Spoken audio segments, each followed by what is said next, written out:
J'utilise la laine de mouton qu'on peut voir ici, avec de l'eau et du savon. Je dois venir la masser pour que les fibres, en fait, elles restent bien entre elles. Et quand tout ça sera bien massé, je vais pouvoir la rouler, la frictionner et elle va rétrécir jusqu'à devenir un volume défini. Et je peux sculpter à peu près tout ce que je veux avec ça. Une pièce comme on a derrière, tu as passé combien de temps? À peu près 3 semaines. Et là, pour le coup, il faut encore imaginer 1,5 fois sa taille. Donc, il y avait un peu de boulot, ouais. Et Diane, qu'est-ce que c'est que cette machine juste derrière nous, là?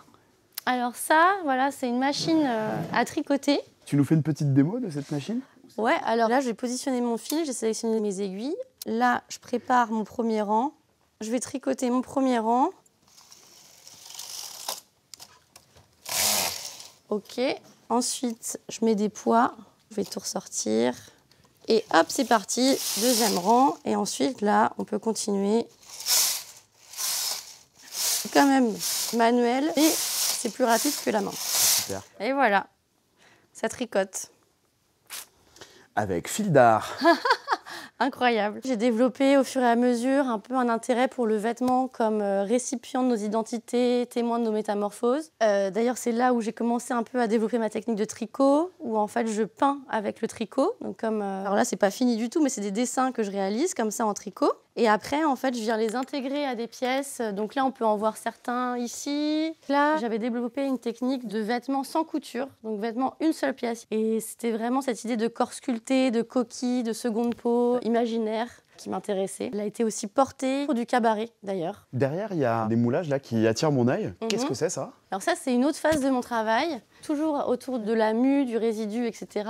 J'ai développé des sculptures qui s'appellent les survivances et qui sont en fait des moulages de vêtements chus, drapés, recroquevillés, qu'après je coule en résine transparente. Et donc il y a un peu cette idée de chrysalide, de peau de serpent laissée derrière soi, du vêtement comme trace de nos corps. Diane, il y a un projet que j'adore, tu as travaillé autour du souvenir dans une EHPAD, mais autour du vêtement. Ouais, carrément. C'est un projet qui s'est construit à la suite de ces idées du vêtement comme trace, du résidu, de nos mémoires. Et donc j'avais envie de questionner des personnes âgées sur leur rapport aux vêtements. Donc on est vraiment parti de... On s'est remémoré nos vêtements, comment ça raconte notre vie, comment ça raconte ce qu'on a hérité, ce qu'on nous a transmis ou ce qu'on a transmis à d'autres.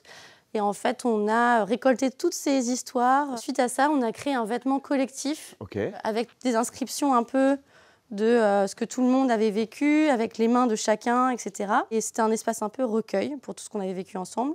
Et après, je leur ai fait porter. Donc là, on voit, en fait, et c'était incroyable de pouvoir aussi leur faire vivre un peu une autre vie parce que parfois, ils n'ont que les photos de ce qu'ils ont été ou alors de leur famille, mais plus vraiment de ce qui est actuellement. Et donc là, il y avait vraiment l'idée de faire des portraits actuels et vivants et dans l'émotion, quoi. C'était super. Diane, c'était un vrai plaisir de découvrir ton travail et ton atelier. Merci beaucoup de nous avoir reçus. Merci Tokiwoki, c'était trop bien. On te dit à très bientôt. Ouais, merci, à bientôt. Salut Diane. Revenez quand vous voulez. Ciao. Toki, walkie, Toki.